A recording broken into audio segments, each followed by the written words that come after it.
Trump का वादा Netanyahu तोड़ेंगे।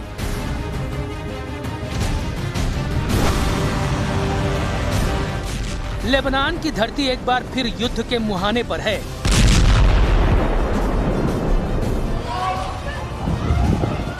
सीज फायर के बाद भी इजराइल रुकने को तैयार नहीं, तो दूसरी तरफ हिजबुल्लाह भी बदले की आग में लगातार हमले कर रहा है।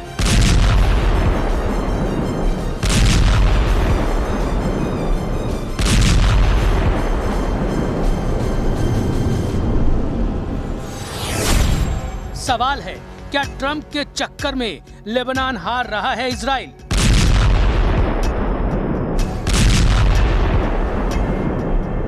सीज फायर के बाद भी क्यों हमला कर रहा है इजराइल? इस जंग में क्या है हिजबुल्लाह की भूमिका? क्या लेबनान पर अटक गई है ईरान की शर्त? इजराइल के प्रधानमंत्री नेतन्याहू ने साफ कहा है कि यूएस ईरान के बीच 2 हफ्ते का सीज फायर लेबनान पर लागू नहीं होता। इसके जवाब में ईरान ने कहा कि तेहरान किसी भी डील को तभी स्वीकार करेगा जब इजराइल लेबनान पर हमले रोक दे।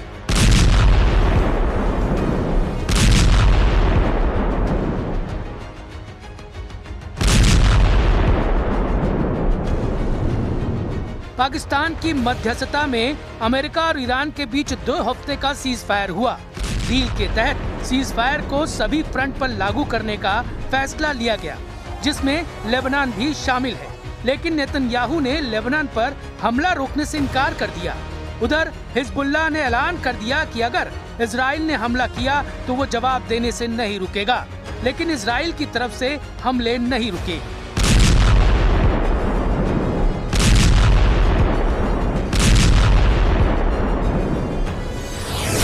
दक्षिणी लेबनान में इजराइल ने टायर और आसपास के इलाकों को टारगेट किया। सिडोन शहर को निशाना बनाया, जबकि बिन जब्बील के आसपास स्ट्राइक की। इससे पहले दक्षिण लेबनान में हिजबुल्लाह तक पहुंचने वाली मदद को रोकने के लिए इजराइल ने नितानी नदी पर बने ब्रिज को उड़ा दिया था। हिजबुल्लाह ने चेतावनी दी कि वो मध्यस्थ देशों को समझौता लागू कराने का मौका दे रहा है, लेकिन इजराइल ने हमले जारी रखे तो वो अगला कदम उठाएगा। इन चेतावनियों के बाद भी इजराइल के हमले नहीं रुके। लेबनान की मीडिया में दावा किया गया कि इजराइल ने बेरूत के इलाकों पर जबरदस्त एयर स्ट्राइक की है। बेरूत के दक्षिणी उपनगर दहिये को टारगेट किया गया। दावा किया गया कि operation roar of the lion के तहत लेबनान में आईडीएफ ने सबसे बड़े हमले को अंजाम दिया।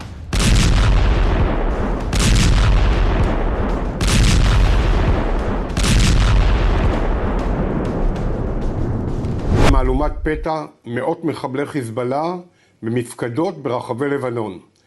זוהי המכה המרוכזת הגדולה ביותר שסופג החיזבאללה מאז מבצע הביפרים. 10 मिनट में 100 कमांड सेंटर और हिजबुल्लाह के सैन्य ठिकानों को टारगेट किया गया। इसमें हिजबुल्लाह के इंटेलिजेंस हेडक्वार्टर और हमले की योजना बनाने वाले मुख्य ठिकाने भी शामिल हैं। दावा है कि हमले में हिजबुल्लाह की सबसे खतरनाक रदवान फोर्स और एयर यूनिट को टारगेट किया गया। ये वो यूनिट है जिसकी तरफ से इजराइल में मिसाइल और ड्रोन अटैक को अंजाम दिया गया। आईडीएफ के मुताबिक उनका एक्शन कई हफ्तों की प्लानिंग और सटीक इंटेलिजेंस पर आधारित था।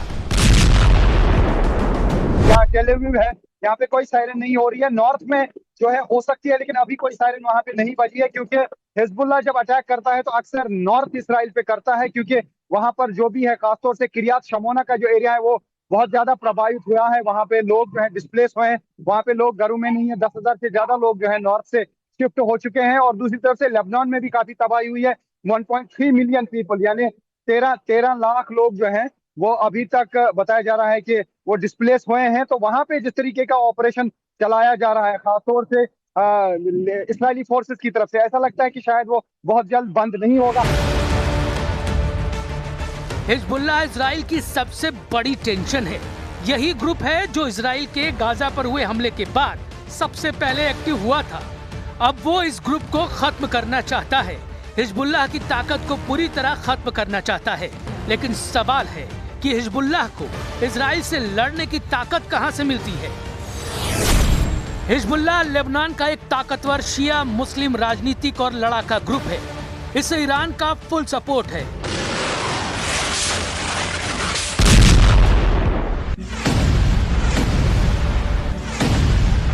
And if the Israeli attacks continue against Lebanon, I'm sure it would complicate the situation and it would have some consequences. And we hope that everybody would observe the ceasefire in all its terms and aspects. Israel का दावा है कि वो आत्मरक्षा की लड़ाई लड़ रहा है। इजराइल ने हिजबुल्लाह को ईरान का प्रॉक्सी बताते हुए अपनी सुरक्षा के लिए खतरा बता दिया है। 2024 के सीज फायर के बावजूद हिजबुल्लाह ने हथियार जमा किए और फिर खड़ा हो गया। हिजबुल्लाह ने मार्च में रॉकेट दागकर इजराइल को दोबारा जंग में घसीट लिया। इजराइल का इरादा हिजबुल्लाह को पूरी तरह से हथियार विहीन करना है और यही वजह है कि इजराइल हिजबुल्लाह के rocket stock, command centre, financial network पर टूटा पड़ा है।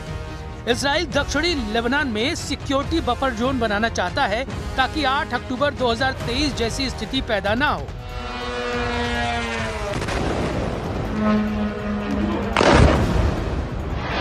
Oh my God!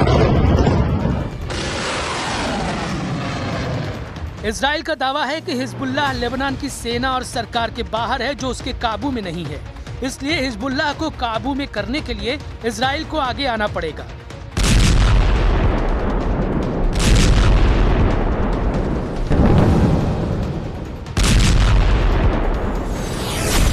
इजराइल ने अब तक हिजबुल्लाह के 3500 से ज्यादा टारगेट्स पर हमले किए हैं, जबकि 1000 से ज्यादा हिजबुल्लाह लड़ाकों को मारने का दावा किया है। इजराइल ने दक्षिणी लेबनान में कब्जे की लड़ाई को जारी रखने का ऐलान किया है। उधर हिजबुल्लाह ने भी अपना स्टैंड एकदम क्लियर कर दिया है। उसने कहा है कि वो ईरान का बदला ले रहा है।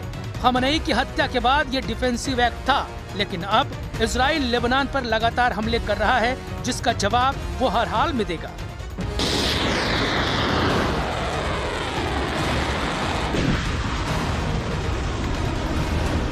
उधर सीज फायर के ऐलान के तुरंत बाद बहरीन के मनामा धमाके की आवाज सुनी गई। ईरानी ड्रोन अटैक की वजह से मनामा के पास सित्रा आइलैंड में आग लगी और धुआं उठने लगा। बहरीन ने इसे ईरान का युद्ध अपराध बताया और दावा किया कि सीज फायर के बाद भी उनकी जमीन पर हमला हुआ। दावा है कि सीज फायर के बाद भी गल्फ में 2 जगह ईरान ने टारगेट किया। बहरीन में मनामा और सऊदी अरब में जुबैल पेट्रोकेमिकल कॉम्प्लेक्स पर ड्रोन अटैक हुए। गल्फ में हमलों के बाद सवाल और बड़े हो गए हैं। क्या ईरान सीज फायर का पालन कर रहा है या बैकडोर से जंग जारी है? बहरीन और सऊदी अरब ने साफ आरोप लगाया है कि सीज फायर के बावजूद उसकी जमीन पर हमला हुआ। यानी एक तरफ बातचीत, दूसरी तरफ ड्रोन और मिसाइल। अब आते हैं सबसे अहम सवाल पर। क्या ये पूरी कहानी ट्रंप के प्लान से जुड़ी है?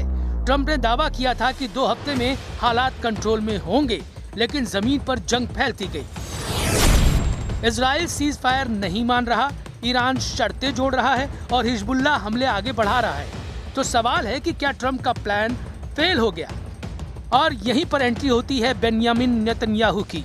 नेतन्याहू साफ कर चुके हैं कि लेबनान पर सीज फायर लागू नहीं होता। मतलब इजराइल इस जंग को अपनी शर्तों पर लड़ रहा है।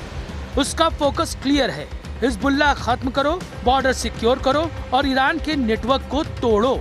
लेकिन असली खेल इससे भी बड़ा है।